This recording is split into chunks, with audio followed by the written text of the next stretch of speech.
우리 옆에 있는 사람들과 인사하겠습니다. 사랑합니다. 축복합니다. 우리는 한 가족입니다. 일주일 동안 어떻게 지내셨는지 한번 물어보세요. 옆에 있는 분들.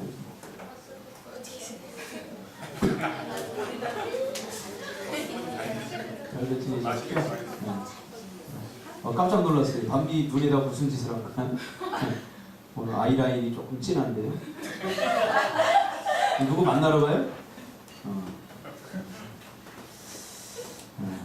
다시 보니까 반갑습니다. 오늘 이 말씀 중심에서 건강한 신앙, 행복한 가정, 건강한 신앙, 행복한 가정이라는 제목으로 하나님 말씀 전하겠습니다. 사람이 잘 걸어 다니려면 두 다리가 건강하고 든든해야 됩니다. 그렇죠? 어제 우리 상진 집사 시골에 가서 모짜리 판을 이렇게 날라주러 어제 갔다 왔어요. 금요일날 가서 밤잠 1박 2일 자고 아침에 새벽 일찍 일어나서 모짜리 1000개를 날라주고 왔는데, 시골에 이렇게 가보니까 연세 드신 분들이 잘 못 걸어 다니시더라고요. 연세가 드셔서 기웃도 하시고 그런 걸 보면 참 안타깝더라고요. 왜 그럴까요? 두 다리가 든든하지 못해서 그런 거죠.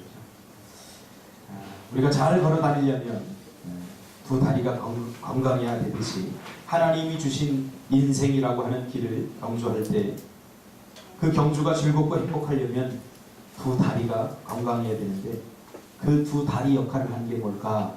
성경은 바로 가정과 교회다 이렇게 말합니다. 가정과 교회, 이것은 우리 인생을 지탱하는 두 다리와 같은 역할을 해주는 버팀목입니다. 왜 부모들이 자기 인생을 다 희생하면서까지 돈을 벌고 자기 자존심 다 내어주면서까지 돈을 벌까? 물론 하나님의 영광을 위해서 그렇게 하지만 그러나 그 저변에는 가족이라고 하는 든든한 버팀목이 있기 때문에 힘들고 어려워도 버텨내는 것입니다. 그러므로 가정과 교회는 우리 인생을 버텨내는 든든한 두 가지 버팀목입니다. 그럼 여러분에게 한번 묻고 싶습니다. 가정이 더 중요합니까? 교회가 더 중요합니까?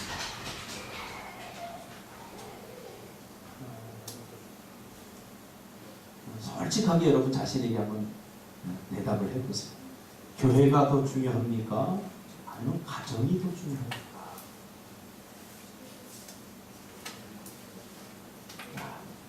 믿음의 사람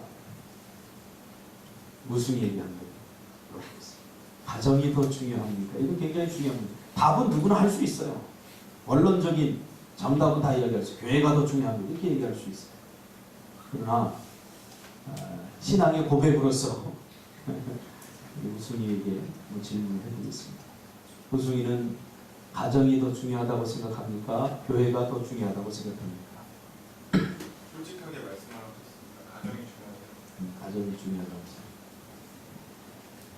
솔직한 답을 해주셔서 감사한데 마음 한켠이 되게 공허한 것은 사실입니다. 정답은 뭐냐면 둘 다 중요합니다. 근데 사탄은 자꾸 가정이 더 중요하냐 교회가 더 중요하냐 이렇게 이원론적으로 이분법적으로 생각하게 만듭니다. 가정이 더 중요해? 교회가 더 중요해? 저도 신앙생활 하면서 한두 번쯤 들었던 이야기입니다. 가정이 더 중요하냐 교회가 더 중요해? 정답은 뭐냐면 둘 다 중요하다. 여기에 어느 한편에 더 무게중심을 둘 때 나타나는 현상이 바로 절름발이 현상입니다. 가정을 더 중요하다고 생각하거나 교회가 더 중요하다고 생각할 때 우리의 삶은 기우뚱해집니다. 갈등이 일어나고 제대로 걸을 수 없게 되는 거죠. 절뚝거리면서 걷는 것은 보통 힘겨운 일이 아니죠. 저도 축구를 하다가 다리를 다쳐서 목발을 짚고 또 기우뚱 걸어보니까 참 고통스럽고 힘겹더라.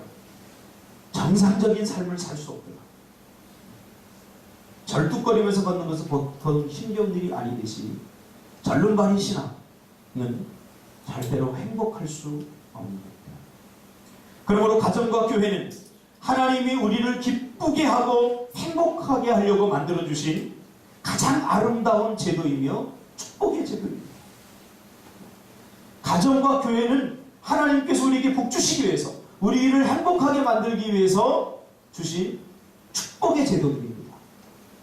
그럼 반대로 질문해 보면, 과연 교회가 우리에게 축복을 주고 기쁨을 주고 행복을 주고 있느냐? 라고 질문한다면 많은 사람들이 고개를 갸우뚱할 것입니다. 자, 가정과 교회는 둘 다 중요합니다. 그런데 성경은 둘 다 중요하지만 우선순위는 분명하게 정해줍니다. 어느 게 더 중요하냐? 똑같이 중요하다. 그러나 우선순위는 성경은 분명히 정해주는데 그것은 바로 교회다. 이렇게 말해주죠. 교회다. 똑같이 중요하지만 그 우선순위에 있어서는 교회가 먼저다. 이렇게 이야기합니다. 이것은 어느 한편이 더 중요하기 때문이 아니라 질서적인 차원에서 정해주는 것입니다. 무슨 차원이요? 질서적인 차원에서. 중요합니다. 덜 중요하기 때문이 아닙니다. 똑같이 중요하지만 창조적 질서 안에서 하나님은 교회가 먼저다라고 이야기를 해주고 있는 것입니다. 너희는 먼저 그의 나라와 그의 의를 구하라. 여기에 먼저 우선순위가 분명히 속해 있음을 우리가 보게 됩니다. 우리의 삶이 중요하지 않다는 것 아닙니다. 마태복음 6장에 나오는 이 말씀도 너희는 먼저 그의 나라와 그의 의를 구하라 이렇게 말씀하는 것도 우리의 삶이 중요하지 않다는 것 아니에요. 그래서 마태복음 6장 32절에 보면 주님께서 뭐라고 그럽니까? 무엇을 먹을까? 무엇을 마실까? 무엇을 입을까? 너희 모든 삶이 다 중요하다. 주님도 중요하지 않다고 말한 적 없어요. 중요하다고 말합니다. 너희들이 무엇을 먹느냐, 무엇을 입느냐, 무엇을 마시느냐, 너희 인생 삶을 살아가는 것 중요하다. 그러면서 6장 32절에 이 모든 것이 너희에게 있어야 할 줄 주님께서 다 안다. 이렇게 말합니다. 그러나 우선순위는 분명히 있다. 이렇게 말합니다. 너희는 먼저 그의 나라와 그의 의를 구해야 된다. 그렇게 말씀하고 있는 거죠. 제가 물어보겠어요. 어린아이 같은 질문 한번 해보겠어요. 담비, 엄마가 좋아, 아빠가 좋아? 응? 굉장히 유치하면서도 아니 네가 우리 애원이한테 자꾸 물어보길래 내가 물어보는 거야. 애원이도 얼마나 곤란할까. 근데 우리 애원이가 뭐라고 대답하는? 둘 다. 이렇게 대답합니다. 둘 다 중요합니다. 그러나 우선순위는 분명히 있다고 합니다. 그렇죠? 하나님의 창조 질서적 차원에서 우선순위는 분명히 있습니다. 그게 뭐냐면 먼저 그의 나라와 그의 의를 구하라. 그러므로 이 땅에서 유일하게 천국의 기쁨을 맛볼 수 있는 두 것이 바로 교회와 가정인 것입니다. 성경을 가만히 보면 이 교회와 가정을 나누어 놓지 않았습니다. 교회와 가정은 같은 것입니다. 같은 것이죠. 사람들의 불행이 언제부터 시작되느냐?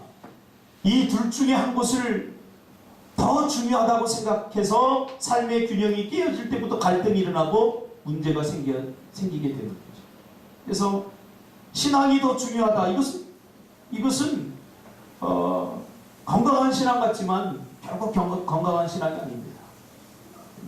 가정생활도 신앙입니다. 이것을 잘 몰라요. 그래서 믿음을 더 중요하게 여기고 신앙을 더 중요하게 여기고 교회를 더 중요하게 여기는 사람들을 우리가 가르쳐서 뭐라고 하느냐? 이단이다. 왜? 교회만 중요합니까? 아니에요. 가정도 중요합니다. 또 가정이 더 중요하다라고 생각하는 사람들은 그 순간 신앙이 깨어져 버려요. 그러니까 가정과 교회는 항상 우리 안에서 동전의 양면같이 다 중요하게 생각합니다. 다 중요해요. 그래서 하나님께서 가정과 교회라고 하는 제도를 주셔서 우리가 이 땅에서 천국의 기쁨을 맛볼 수 있는 유일한 곳으로 우리에게 정해주셨어요. 참 가정은 천국과 같죠. 또 교회에 오면 천국과 같죠. 그런데 오늘날 가정과 교회가 더 이상 사람들에게 천국 역할을 못하고 있습니다.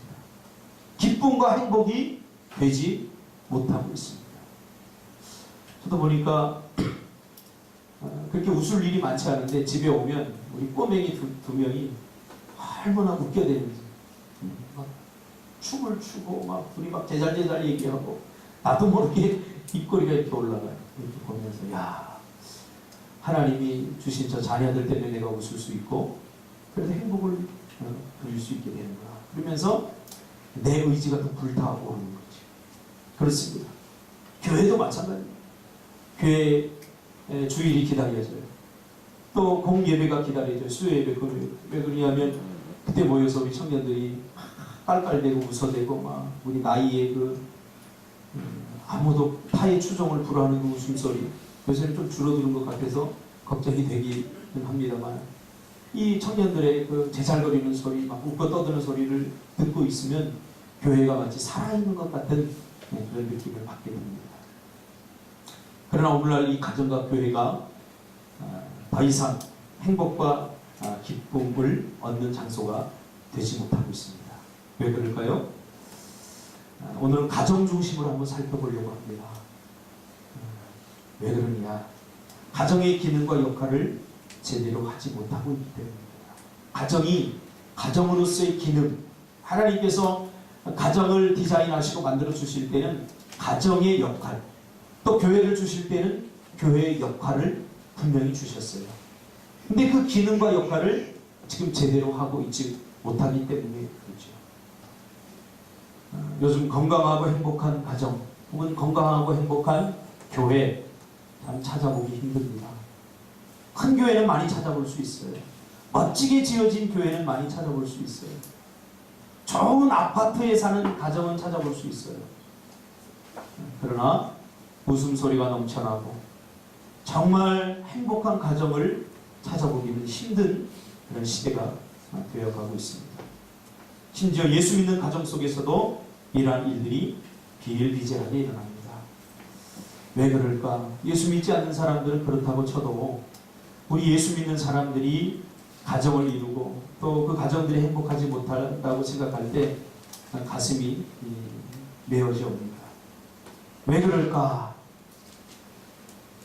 결론적으로 말씀드리면 성경적 가정관이 없기 때문이라고 생각합니다. 있다고 할지라도 그 성경적 가정관대로 살고 있지 않기 때문이다. 이렇게 결론을 내리고 싶습니다. 그러면 행복하고 아름다운 가정을 만들기 위해서 우리는 어떻게 해야 되느냐? 이 성경적 가정관을 회복시키고 성경적 가정관이 회복되지 않으면 가정과 교회는 절대로 행복해질 수 없죠. 그러면 성경적 가정관이 뭘까? 한마디로 말할 수 없지만 요약하면 세 가지로 우리가 요약할 수 있습니다. 첫째로 성경적 가정관이라고 하는 것은 자신의 역할에 거룩한 책임감을 갖는 것입니다. 가정은 한 사람으로 이루어지는 게 아니에요. 서로 이루어지는 거예요. 부부. 처음에는 가정은 부부로 시작이 되는 거죠. 근데 많은 부부들이 착각을 합니다. 내가 저 사람과 결혼할 때 저 사람하고 사랑하기 때문에 결혼한다고 생각합니다. 이게 착각하는 거예요. 사랑하기 때문에 결혼하는 것이 아니라 하나님께서 우리를 부부로 만들어 주신 것은 사랑하기 위해서 결혼을 시켜줍니다. 나 대신 저 아내를 더 많이 사랑해줘라. 나 대신 저 남편을 더 많이 사랑해줘라. 나 대신 저 자식을 더 많이 사랑해줘라. 사랑하기 때문에 결혼하는 것이 아니라 사랑하기 위해서 결혼하는 것입니다. 근데 우리는 이것을 잘못 생각해요. 그래서 사랑하기 때문에 그래도 사랑하기 때문에 결혼한다고 결혼했는데 오히려 그 왜곡된 사랑이 사람들의 마음에 더 깊은 상처를 입히고 그 마음에 더 고통을 주게 되는 거죠. 사랑한다고 생각하는데 아닙니다. 사랑하기 위해서 우리는 결혼하는 것입니다. 중요한 게 있는데 사랑하기 위해서 결혼한 사람들은 그 역할이 있어요. 그래서 가정을 이루는 것인데 남편의 역할, 아내의 역할, 자식의 역할, 부모의 역할, 이 역할을 잘 모르는 것 같아요. 그래서 세상적 가치관을 가지고 가정을 이루어 살다 보니까 세상적 가치관이 가정을 주도적으로 이끌어가다 보니까 가정이 불행해지는 거예요. 가정을 디자인하신 분은 하나님인데 하나님께서 만드신 그러한 제도를 가지고 그런 가치관을 가지고 가정을 다스려 나가고 가정을 꾸려나가야 되는데 우리는 엉뚱하게 세상적 가치관을 가지고 가정을 꾸려나가려고 하다 보니까 가정이 결코 행복한 가정이 되지 못하는 거죠. 세상 사람들은 남편의 역할을 뭐라고 합니까? 돈 많이 벌어다 주면 다 필요 없다. 돈 많이 벌어다 주면 남편 구실 제대로 하는 거다. 남편들이 뭐 돈 버는 기계입니까? 돈 많이 벌든 실제로 이러면 아니라고 말하지만 제가 상담하는 사람으로서 믿지 않는 가정들 사람들 이렇게 이야기하다 보면 거의 99.999%가 남편의 역할이 뭐냐라고 물어보면 가정을 든든히 세우는 처음부터 뭐 돈 많이 벌었다니 이렇게 얘기 안 해요. 괜히 고상한 척합니다. 뭐 여러 가지 역할을 이야기합니다. 그러나 그 좌변의 가장 깊은 곳에 들어가 보면 결국은 남편의 역할은 돈을 많이 벌어주는 거다. 이거. 돈을 많이 벌어다 주지 못하면 남편 구실 못하는 것. 지금 세상이 그렇게 되어가고 있지 않습니까? 생각해보세요. 남편이 한 달에 1억 벌어주는데 여러분 쉽게 이혼을 생각할 수 있는 사람 많지 않습니다. 남편이 바람펴도 좀 참고 사는 거죠. 1억 벌어가지고. 나 이렇대.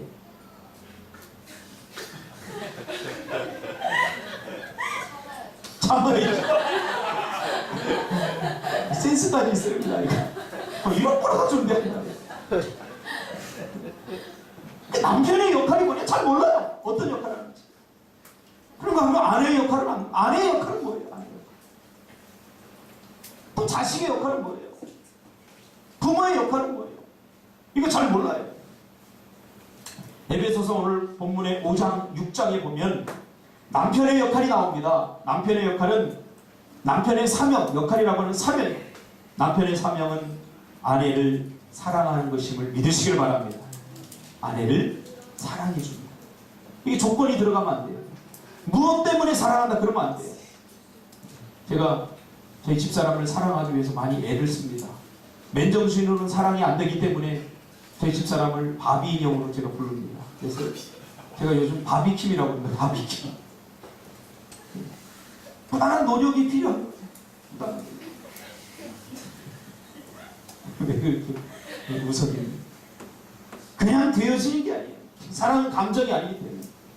에릭 프로미슨 Love is skillful이라고 하는 사랑은 기술이다. 사랑하기 위해서 감정적 사랑은요 얼마 가지 못해도 결혼해보세요. 몇 달 가면 다 끝났거든요. 그러나 사람들은 그 감정적 사랑에 자신의 인생을 걸어버립니다. 사랑은 기술이에요. 배워야 돼요. 남편은 아내의 사랑하기를 그리스도께서 교회를 사랑하시듯이 하는 거예요. 남편의 역할 뭐라고요? 하우수 남편의 역할이 뭐야? 그래, 아내를 무조건적으로 사랑. 예수님이 우리를 일방적으로 사랑하듯이 사랑이 그게 쉽습니까? 쉽지 않아요. 어렵습니까? 어렵지도 않아요. 그냥 하면 돼요. 바비같이 안 보여도 바비킴이라고 불러줘야 돼요. 이게 노력이지, 기술이지. 기술. 자기는 정직한 말만 한다고. 정말 정직한 말만 합니까? 절대 그렇지 않아요. 아내들의 역할은 뭡니까? 남편에게 복종하기를 죽게 하겠다는 말이에요. 죽게 하겠다. 참 남편을 존중하지 않는 아내는 자기 스스로 자신의 권위를 떨어뜨립니다. 저희 동네에 드센 아내가 하나 있었어요. 드센 아내. 지금 생각해보면 남편이 늘 기죽고 살아요. 제대로 말도 못하고. 그러니까 이 아내가 아침부터 소리를 막 질러. 이 남편이 하면서 하면 남편은 그냥 가만히 또 찌개지고 나가는 걸 제가 보면서 저 아저씨는 참 대단하다. 제가 오늘 좀 그렇게 생각했어요. 문제는 거기서부터 터진 거지. 아내가 남편을 존중해 주지 않으니까 주변의 모든 사람들이 이 아내 알기를 우습게 합니다. 남편은 아내를 막아주는 보호막과 같아요. 근데 자기 보호막을 자기 스스로가 깨버린 거예요. 그래서 아내는 남편을 죽게 복종하듯 해요. 조금 못났어도, 조금 못해도 복종이에요. 그래야 자기 권위가 서고 자기 인생의 보호막이 되는 거예요. 아내가 더 똑똑한 척하고 남편을 짓밟는 순간 자기 인생의 커다란 보호막이 무너져가요.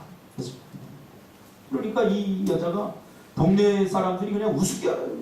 함부로 그 남자들이 와서 막 욕하고 막 밤낮 싸우는 거예요.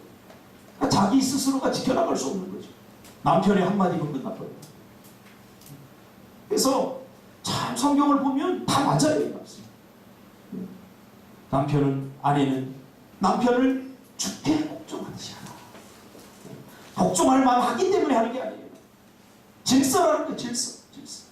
하나님이 그렇게 만들어 주셔요. 왜요? 질서는 이유가 없어요. 그냥 지켜나가면 돼요.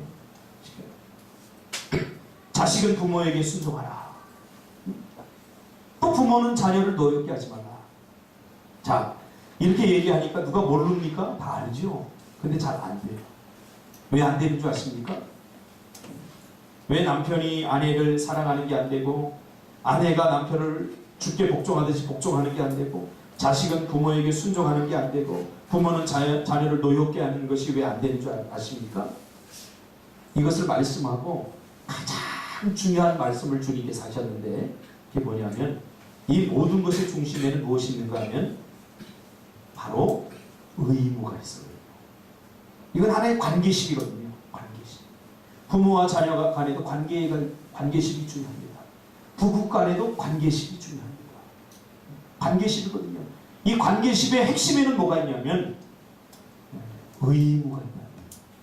많은 사람들이 관계를 맺을 때 의무로 다가가지 않고 권리로 다가갑니다. 그러니까 이게 왜 안 되냐? 나는 너를 존중해주고 싶은데 네가 먼저 나를 존중해줘봐. 권리를 요구하는 거예요.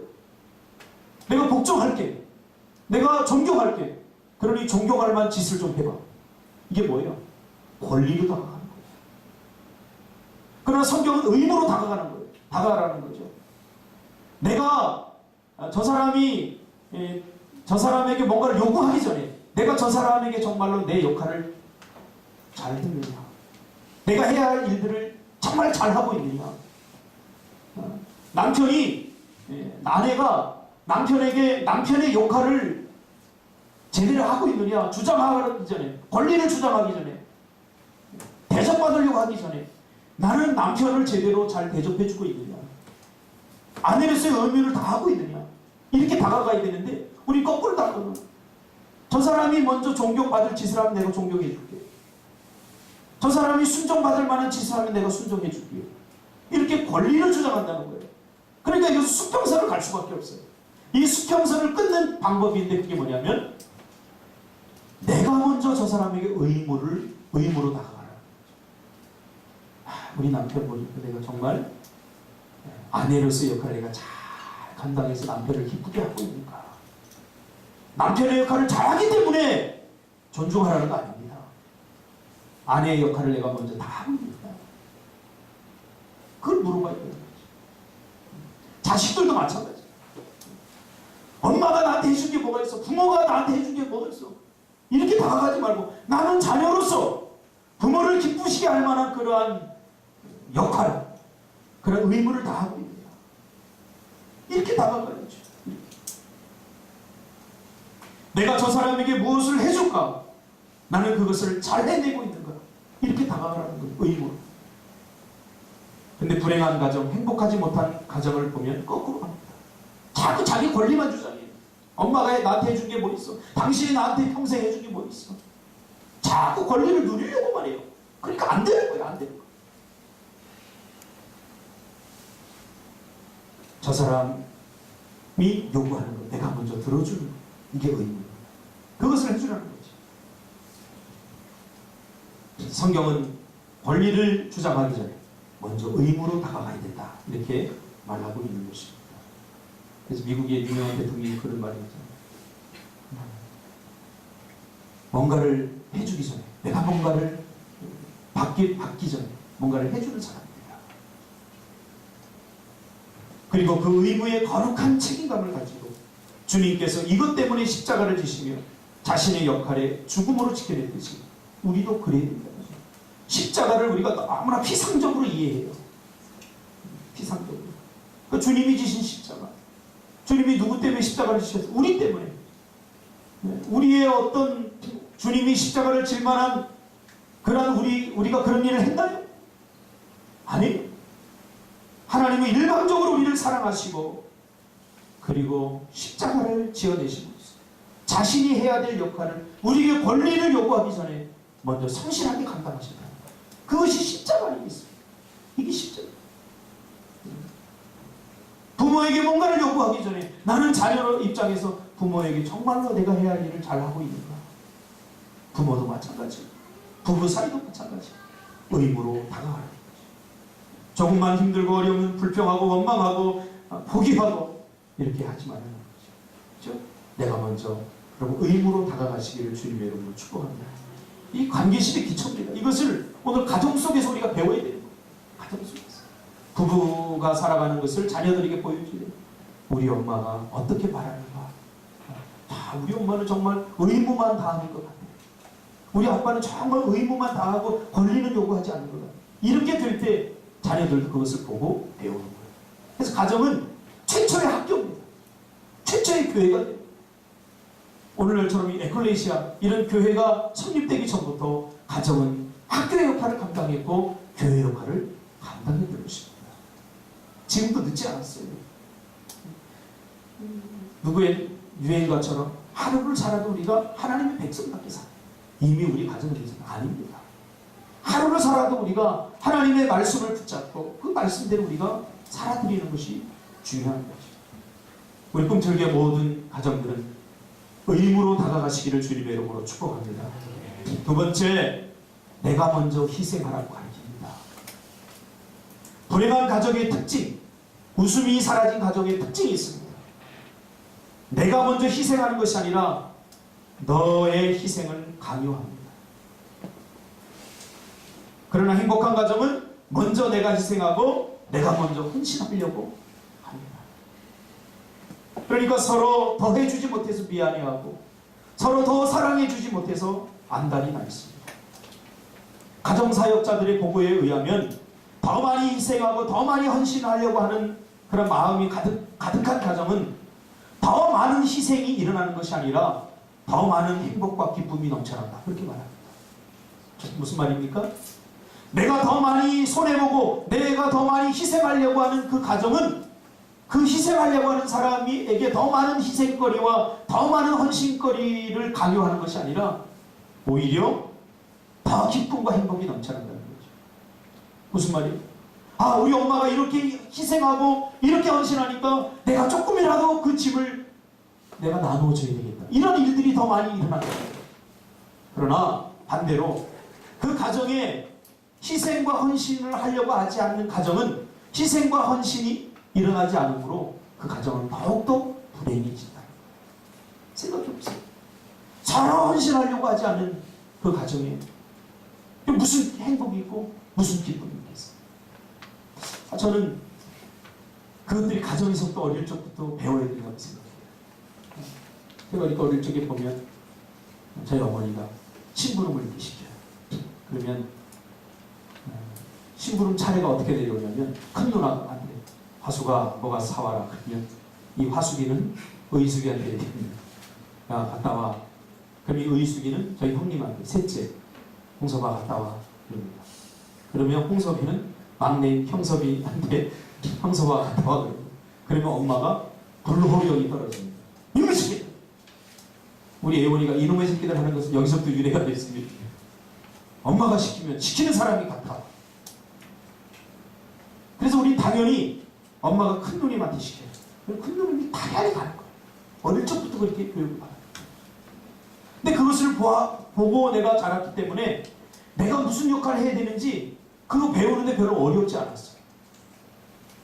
이 가정에서 이것을 먼저 희생하고 먼저 헌신하는 것을 부모가 보여주고, 그리고 그것을 자기 역할 속에서 야, 우리 엄마가 이렇게 헌신하는구나, 이렇게 희생하는구나, 자녀들이 보고 배우는 거예요. 보고 배우지 못하면 나중에 어떻게 됩니까? 서로 희생 안 하려고 해요. 너 하는 거 보고 내가 하려고 해요. 그러니까 그 가정이 불행해지죠. 그러므로 한 사람이 희생하면 그 헌신과 희생을 가만히 보고 있을 수 없죠. 그래서 그 희생과 헌신의 짐을 서로 나누어 주려고 할 때 그 가정이 행복해질 수 있는 거죠. 저는 아직도 잊혀지지 않는 친구가 있는데, 또 논현동에 살았던 친구인데, 그 아버지가 청소부셨어요. 정규 직원이 아니라 비정규 직원이었던 것 같아요. 그래서 그 논현동 그 소래길, 예전에는 포장이 되어 있지 않아서 흙길이 있어요. 흙길. 거기를 리아카를 끌고 새벽부터 그 논현동 그 험한 데를, 쓰레기를 다 이렇게 청소하시는 분이셨는데, 제가 그 친구 집에 가끔 이렇게 놀러 가다 보면 새벽 3시가 되면 온 집안 식구들이 다 일어나요. 엄마, 또 형님, 쌍둥이였거든요. 두 쌍둥이, 또 누님들 다 일어나요. 그래서 조를 짜가지고 아버지가 어디서부터 어디까지 도는 데는 첫째가 같이 하고, 어디서부터 어디까지 도는 데는 둘째가 같이 하고, 그 리어카를 이렇게 밀어줘요. 그래서 저도 친구가 그거 하기 때문에 내시조가 돼서 몇 번 일어나 본 적이 있어요. 그래서 이렇게 밀어주는데 이게 짊어지는 거죠. 청소부 부모를, 아버지를 둬서 부끄러워할 만도 하고, 친구에게 숨기고 싶을 만도 하고 절대로 있지 않죠. 그런 걸 보면서 지금도 참 화목하게 잘 살고 있어요. 같이 나누어지는 거죠. 가족의 짐을 서로 회피하는 것이 아니라 서로 나누어지려고 하는 거죠. 엊그제도 사실은 상진 집사가 뭐를 해야 되는데, 어머니가 많이 아프시고 아버지가 이제 혼자 하셔야 되는데, 내가 가봐야 되겠다. 불현듯 참 도와줘야 되겠다. 사실 우리가 주일날 오후에 먹는 밥 있잖아요. 그 쌀을 우리 상진 집사 아버지가 부쳐주셔요. 우리가 그동안 변변히 참 도와주지도 못해 하고 가야 되겠다. 그래서 불현듯 우리가 갔어요. 가서 보니까 정말 잘 갔다는 생각이 들어요. 우리 앞으로 자주 가야 되겠다. 일손이 없어요. 일손이 없어. 다 기계화를 시켰는데 기계조차도 아직 고도로 발달되지 못해 사람의 손이 필요해요. 모판을 기계로 발전시켜서 모판을 아주 좋게 만들었는데, 이제 그거 날리는 거는 다 사람이 해야 되는 거예요. 모판이 몇 개는 작업하지 1000개예요. 1000개. 야, 이제 상진 집사하고 더 친하게 지내야 되겠다. 이제 앞으로. 노은이요? 보통이 아니에요. 엄청 많아요. 우리 청년들 왜 상진 집사를 안 잡는지 모르겠어. 난. 하루 종일 우리 한 대여섯 명이 하루 종일 벅차게 아주 일할 정도. 그래야 감당할 수 있는 일이더라고요. 그걸 보면서 참 상진 집사 효자다. 그러니까 일해본 사람이라 얼마나 일을 또 잘하는지 몰라요. 잘하는지. 부모의 희생을 보고 모른 척하면 안 되는 거죠. 자녀의 희생을, 헌신을 보고 모른 척하면 안 되는 거죠. 자녀들이 어떻게든지 하려고 하면 부모는 또 어떻게 도와주려고 하는 그런 것들. 희생과 헌신. 너는 희생하니까 그것을 당연하게 여기서 절대 안 됩니다. 이것을 가장 잘 깨달은 사람이 바로 이사야입니다. 이사야서 53장에 예수님의 고난을 이렇게 이야기하고 있죠. 그가 찔림은 우리의 허물 때문이요 그가 상함은 우리의 죄악 때문이라. 그가 징계를 받음으로 우리는 평화를 누리고 그가 채찍에 맞음으로 우리가 나음을 받았다. 한 사람이 일방적으로 헌신하고 희생하는 공동체는 결코 행복한 공동체가 아닙니다. 서로의 짐을 나누어 주시기를 주님의 이름으로 축복합니다. 가족의 아픔을 함께하고 그 고통을 내 고통으로 나누어 주려고 하는 그것이 바로 가족입니다. 교회도 가족 공동체입니다. 저는 교회에서 무슨 일을 할 때 절대 안 빠졌으면 좋겠다. 항상 그런 이야기를 합니다. 여러분, 가족 무슨 행사 때 이런 빠지면 차원이 하잖아요. 교회도 마찬가지입니다. 가족 모임은 뭐 철두철미하게 챙기는데 교회에서 무슨 일 하면 다 빠져버리면 절대 주님이 기뻐하지 않는 일입니다. 그래서 어제도 될 수 있으면 우리가 다 같이 가려고 하는데 또 시간이 안 맞고 또 차도 안 맞고 어제 가서 보니까 정말 빨리 끝났어요. 왜 빨리 끝났느냐 보니까 마음이 하나가 되더라고요. 이거 빨리 끝내야 우리가 토요일날 가서 주일 준비를 하고 다 같은 마음이었던 거예요. 이야기하진 않았지만. 그래서 모판이 물 먹어서 되게 힘들어요. 막 1000개를 한다고 생각해요. 1000개. 힘들더라고요. 어제 하고 나니까 힘든 줄 모르고 하고 났는데 하고 나니까 허리가 막 아프고 땡길 정도로 아프고 그래서 물바스를 제가 발라요. 같은 마음입니다. 성도 한 사람이 고통당하면 우리 같이 도와주고 목사가 고통당하면 같이 하고 이게 가족 아니겠습니까? 이게 교회입니다. 그러므로 너희의 희생을 당연한 것으로 여기지 말고 서로 그 짐을 나누어지는 희생하고 헌신하는 여러분들이 되시기를 바랍니다. 마지막 세 번째로는 말씀을 따라 살아야 되는 것입니다. 가정을 처음 디자인하시고 가정의 제도를 만드신 분은 바로 하나님입니다. 아담이 독초하는 것이 보시기에 좋지 않아서 하나님이 아담을 깊이 잠들게 하신 후에 갈빗대 하나를 취하여서 살로 대신 채우시고 하나님이 아담을 돕는 배필 하와를 만드셨습니다. 그러므로 행복한 가정, 기쁨의 가정을 만들려면 말씀을 따라 살아야 합니다. 하나님의 말씀 속에 모든 가족적 축복이 다 들어있습니다. 하나님의 말씀 안에 모든 성경적 행복이 다 들어있습니다. 그래서 말씀을 따라 살지 않으면 성경적 복은, 세상적 복은 누릴 수 있을지 몰라요. 잠시적이고 찰나적인 복은 누릴 수 있을지 모르지만 성경 말씀대로 살지 않으면 성경적 가정적 행복은 누릴 수 없다는 거예요. 오늘날 우리의 비극이 무엇입니까? 많은 그리스도인들의 비극이 무엇입니까? 말씀대로 살지 않는다. 이것이 가장 큰 비극. 말씀을 멀리하고 말씀이 나를 번거롭게 하고 힘들게 하고 말씀이 나를 불행하게 한다고 우리가 생각하기 때문이죠. 그러기에 말씀대로 사는 것이 불가능하다 이렇게 생각하기 때문에 말씀대로 사는 것을 많은 가정들이 포기한 채 살아요.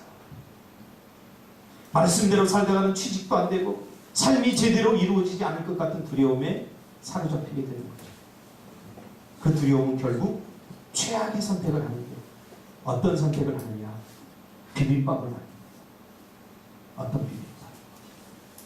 말씀도 조금 넣고 세상의 처세술도 조금 넣고 내 경험도 조금 넣고 내 지식도 조금 넣고 막 비벼가지고 내가 복음을 낳는 내가 복음. 이 성경 복음이 아니라 이 말씀대로 사는 게 아니라 이 영적 원칙 우리의 삶의 기준인 이 말씀을 버리고 여기다가 조금씩 비빔밥을 만들어가지고 내가 복음을 만들어서 그 말씀대로 사는 거죠.